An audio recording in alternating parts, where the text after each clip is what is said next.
불멸의 악을 향한 욕망이 만들어낸 검은 사슬, 그 세 번째 이야기로 돌아왔습니다. 지난번에는 저희가 캄보디아에 있는 아주 수상한 연구소를 추적했었죠. 자, 이번에는요, 그 뿌리가 중국 최고 과학계와 의료계, 그 심장부까지 어떻게 연결되어 있는지 그야말로 충격적인 공모의 피라미드를 한번 파헤쳐 보겠습니다. 자, 모든 의혹의 시작은요, 바로 이 한 장의 사진입니다. 정치경제 전문가인 친펑이 이게 결정적인 증거라고 지목했는데요.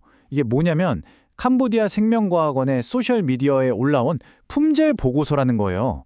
근데 내용을 자세히 보면 신장 전용 배아줄기세포, 정말 믿기 힘든, 상상하기조차 힘든 제품을 광고하고 있는 거죠. 여기서 우리가 주목해야 할 단어가 바로 배아줄기세포입니다. 생물의학계에서 이 용어는 굉장히 구체적이고 또 민감한 의미를 가져요. 보통 임신 12주에서 20주 사이, 그러니까 조혈기관이나 줄기세포 기관이 막 발달하는 시기에 유산된 태아 조직에서 얻어낸 줄기세포를 뜻하거든요. 이게 왜 중요하냐면 우리 몸의 어떤 세포로든 변할 수 있는 엄청난 잠재력 때문에 소위 회춘, 낡은 세포를 새 세포로 바꿔서 몸을 재생시킨다는 기술의 핵심으로 여겨져 왔기 때문입니다.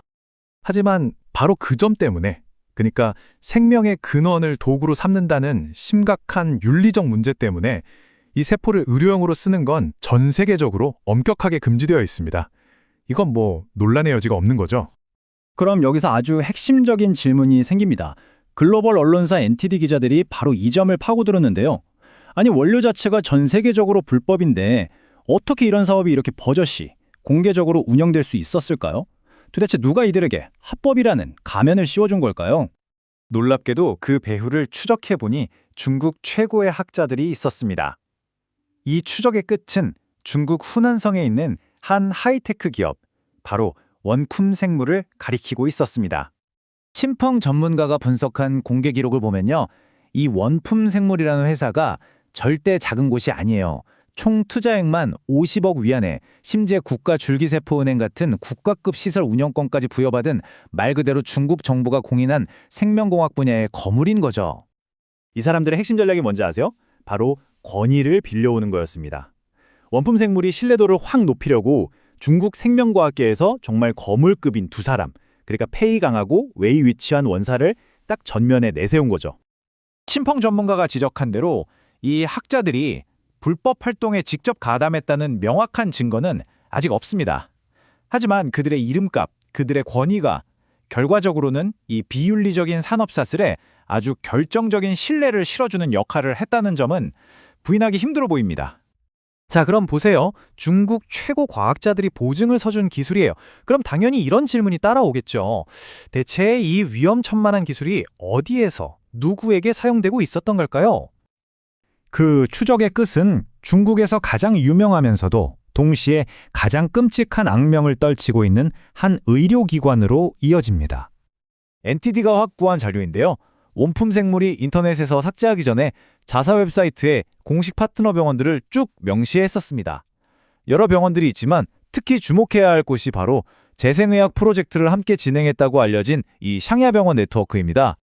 이 파트너들 중에서도 특히 샹야 제2병원은 정말 끔찍한 평판으로 악명이 높습니다. 훨씬 더 거대한 범죄, 바로 살아있는 사람의 몸에서 강제로 장기를 꺼낸다는 그런 의혹의 중심에 아주 오랫동안 서 있었던 곳이기 때문이죠.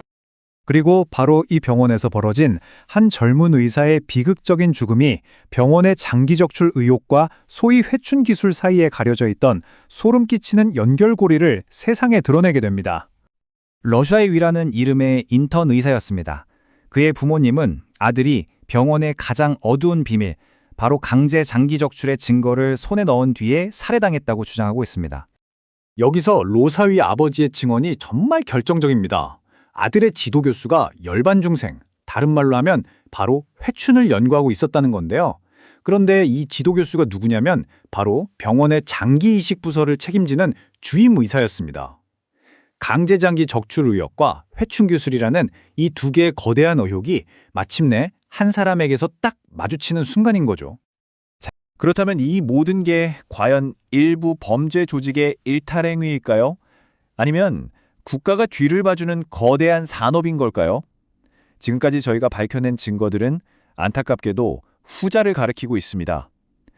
저희 마지막 이야기에서는요, 이 끔찍한 산업이 어떻게 국가적인 보호 아래서 번성할 수 있었는지 그 증거들을 계속해서 추적해 나가겠습니다.